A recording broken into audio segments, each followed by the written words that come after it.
Saudações líricas, poéticas e enfáticas a você que nos acompanha e que interage conosco pelos vastos confins da web.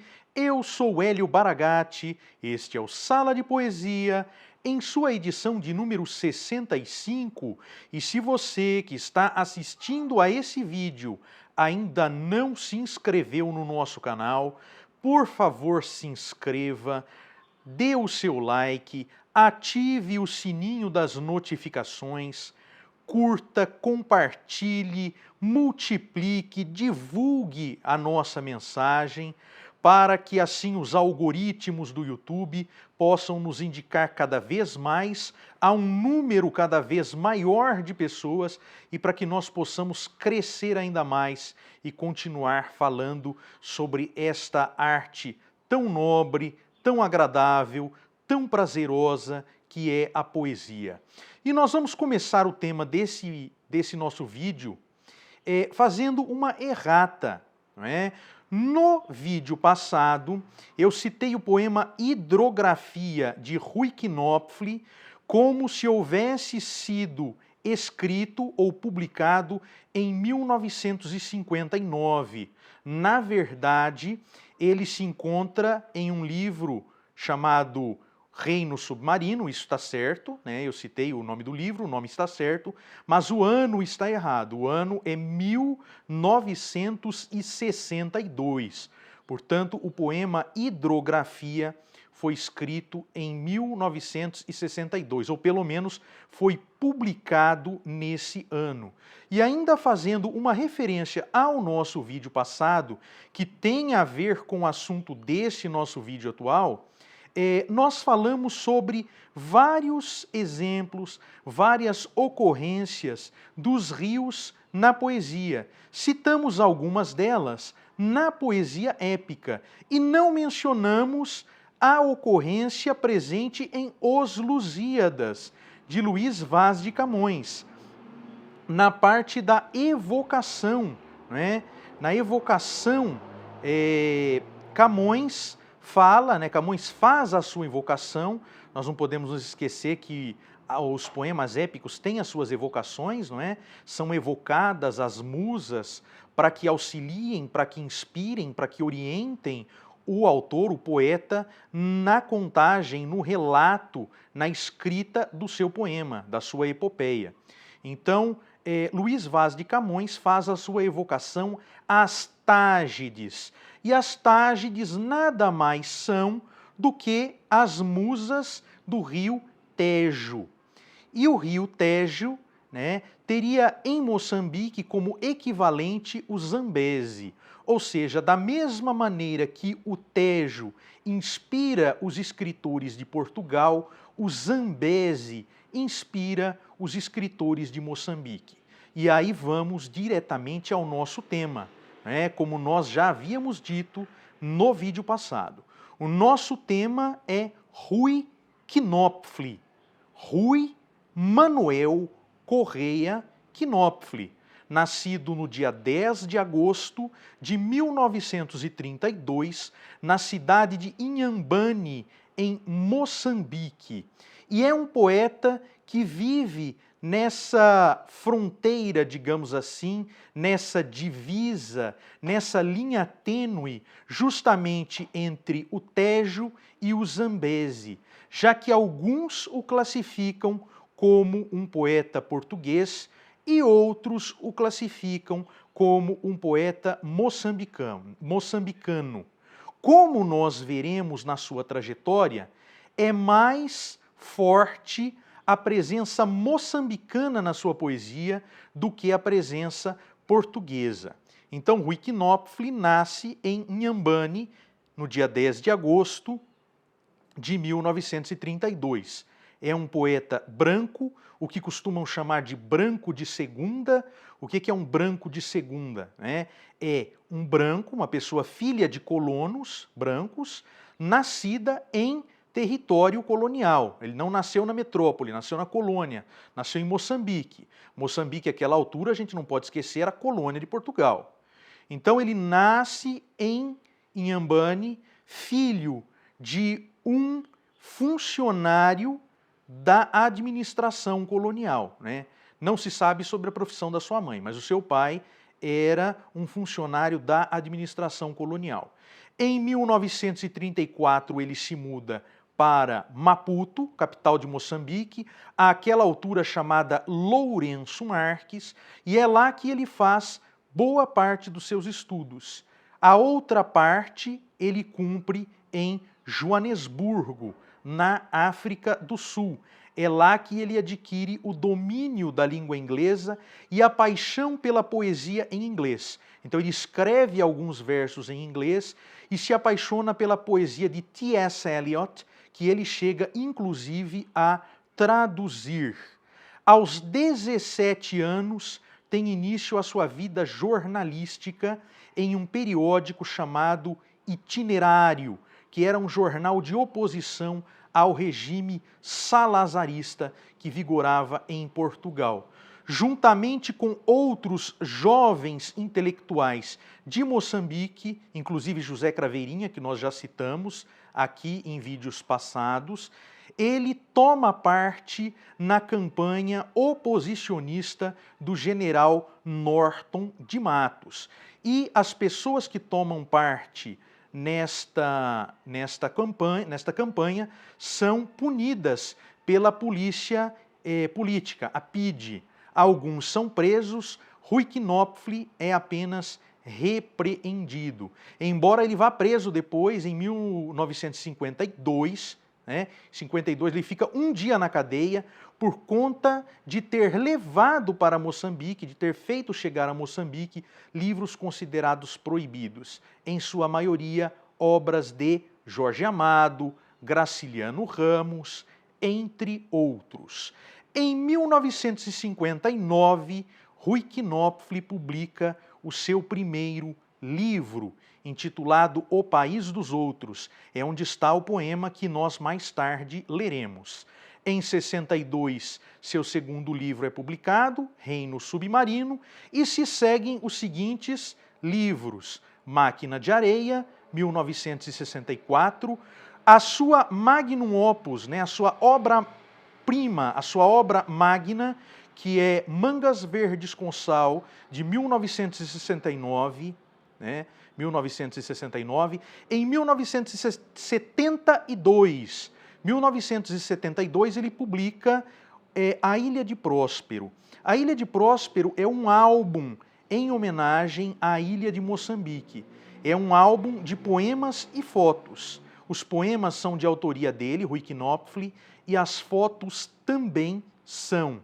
Então revela-se aí, além do poeta, também o fotógrafo. Rui Knopfli também foi jornalista, tendo trabalhado nos jornais Tribuna, né, tendo dirigido, inclusive, os jornais Tribuna e A Voz de Moçambique, e também a revista Tempo. Em ambas, ele trabalhou como diretor do suplemento literário. Então, ele coordenava o suplemento literário. Em A Voz de Moçambique, nós não sabemos por quanto tempo. Na Tribuna, entre 1974 e 1975, e na revista Tempo, entre 1972 e 1975. Ele cria também, juntamente com Antônio Quadros, o pintor Antônio Quadros, tem gente que diz que ele criou com Antônio Quadros e João Pedro Grabato Dias. Não é verdade. Antônio Quadros é João Pedro Grabato Dias, tá? João Pedro Grabato Dias é um heterônimo de Antônio Quadros. Antônio Quadros, que era pintor, teve como poeta dois heterônimos, João Pedro Grabato Dias e Mutimati Barnabé João. Então, seguindo os livros de Rui Knopfli. Rui Knopfli, em 1974, ele trabalha como adido de imprensa na representação portuguesa à Assembleia das Nações Unidas em Nova York.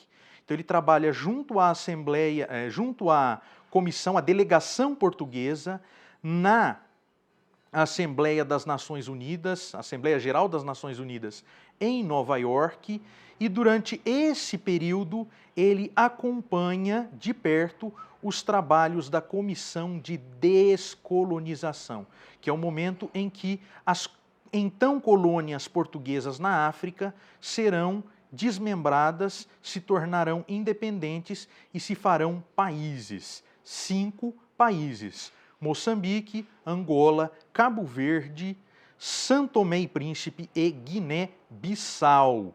Ele também trabalhou antes disso, entre 1954 e 1974, como delegado de propaganda médica.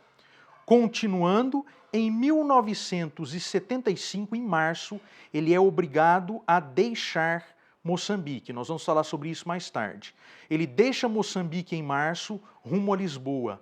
Em julho, ele se estabelece em Londres, onde ficará por 22 anos trabalhando como conselheiro de imprensa na Embaixada Portuguesa na Inglaterra. Tá? Em Londres, em 1978, Rui Knopfli lança o livro O Escriba Acocorado. Em 1982, um retrato, né, um livro, um volume, contendo toda a sua obra poética até então, que é chamado Memória Consentida. Em 1984, lança O Corpo de Atena, livro pelo qual recebe o prêmio do PEN Clube português. E em 1997, ele lança o livro O Monhé das Cobras. Tá? Ele morre em 1997, no dia 25 de dezembro, em Lisboa. Não nos esquecendo das suas condecorações. Ele recebe, no dia 2 de fevereiro de 1980, a condecoração, né, de oficial, o título de oficial da Ordem do Infante Dom Henrique. E no dia 27 de abril de 1993, o grau de comendador da Ordem do Mérito Português.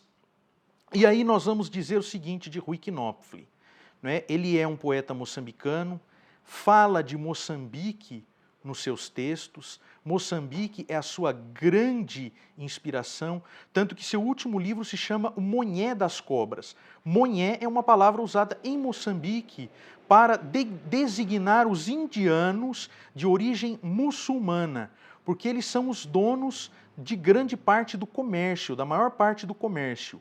Monhé vem da palavra muenhe. Muenhe significa senhor. Tá?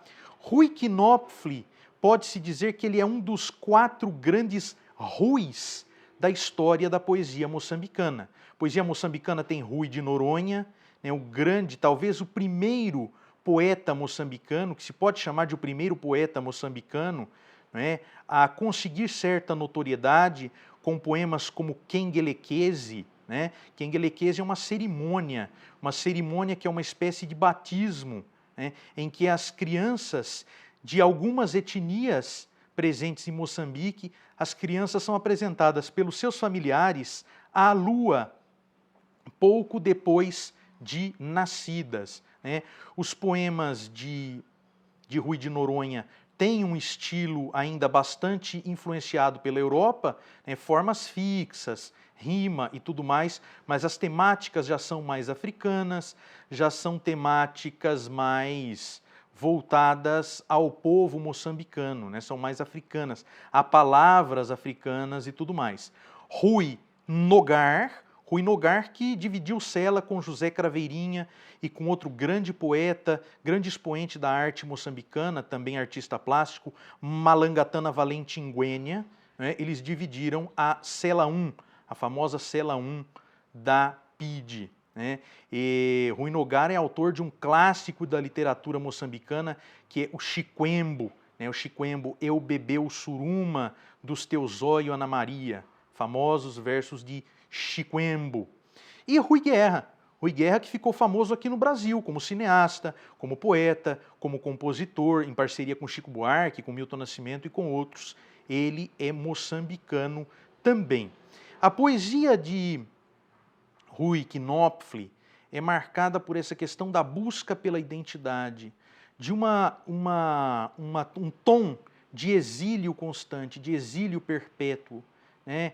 O Rui Knopfli, em um momento em que o sujeito era o sujeito coletivo do Estado, né, que o Estado pedia um sujeito coletivo, a luta pela independência de Moçambique pedia um sujeito coletivo, Rui Knopfli insistia em apresentar um sujeito mais individualizado, um lirismo mais intimista. Isso desagradou a muitos, né, em Moçambique. Né, ele era tido como uma figura alienada, como uma figura associada ou identificada como o colonizador.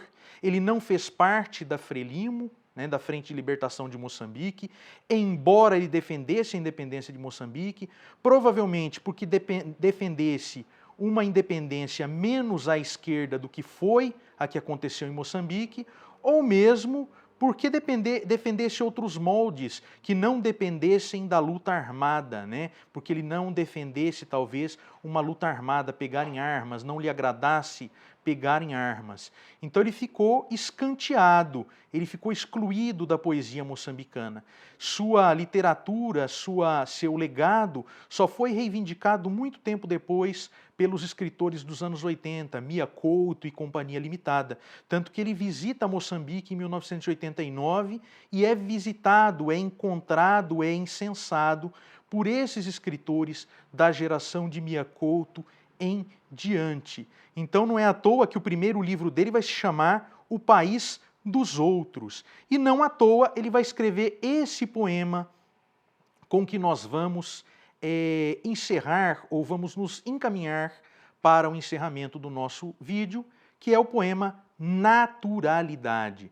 Ele exemplifica bem essa situação de desconforto de Rui Knopfli. Nenhum país era o dele. Ele não era suficientemente português, embora tivesse a nacionalidade portuguesa, fosse filho de portugueses, fosse branco, e ele não era suficientemente considerado moçambicano, porque naquela altura ser moçambicano era ter alguma descendência africana, e essa descendência africana, ou essa ascendência africana, ele não tinha. Então ele ficava ali, entre um país e outro, mas ele se sentia mais moçambicano do que português, como nós veremos nesse poema agora, Naturalidade. Europeu me dizem, eivam-me de literatura e doutrina europeias. E europeu me chamam. Não sei se o que escrevo tem a raiz de algum pensamento europeu. É provável. Não, é certo. Mas africano sou.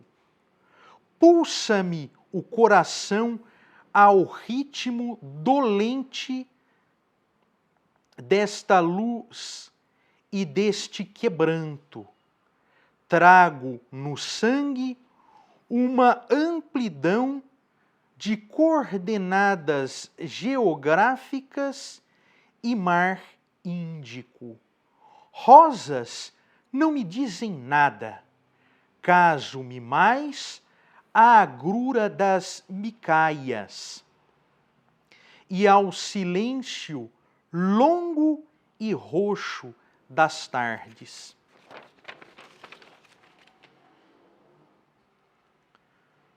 Com gritos de aves estranhas, chamais-me europeu. Pronto, calo-me. Mas dentro de mim há savanas de aridez e planuras sem fim, com longos rios, langues e sinuosos, uma fita de fumo vertical, um negro e uma viola estalando. Este é o poema Naturalidade, de Rui Knopfli. Ele foi extraído de uma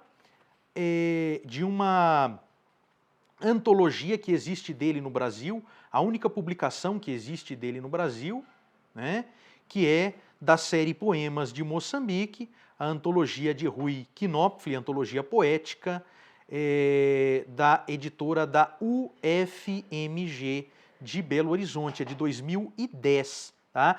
A obra poética dele completa foi publicada em 2003. Tá? Em 2003 publicou-se tudo, mas em Portugal. Tá? Mas no Brasil não há a obra completa dele. Então ele diz aqui que se casa mais a agrura das micaias. Micaia é um tipo de acácia que existe em África e é uma espécie de flor símbolo de Moçambique. Noêmia de Souza, uma das maiores escritoras moçambicanas, usou o nome de Vera Micaia.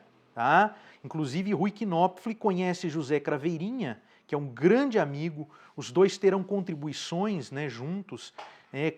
Knopfli escreve prefácios e pós-fácios para livros de Craveirinha. Craveirinha escreve também sobre obras de Knopfli. Né, eles se tornam amigos, apesar de um ser da cidade, né, do cimento, Knopfli, e o outro do caniço, Craveirinha.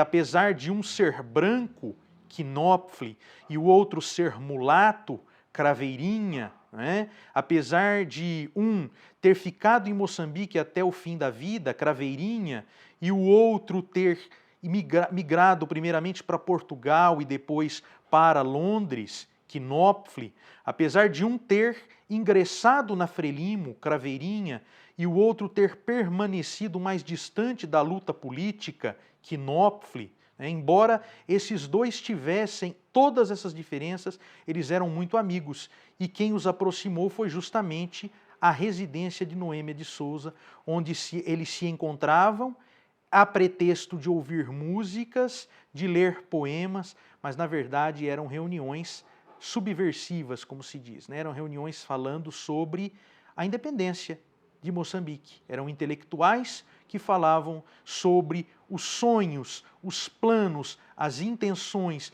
e os projetos de um Moçambique independente.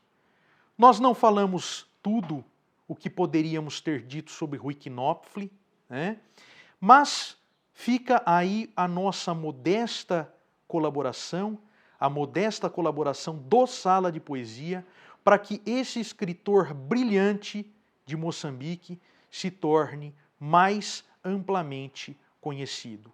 Agradeço a todos vocês que estiveram conosco assistindo a esse vídeo, que assistiram aos vídeos passados, que assistirão aos vídeos futuros. E continuamos aqui, firmes e fortes, e voltaremos em breve com mais uma edição do Sala de Poesia.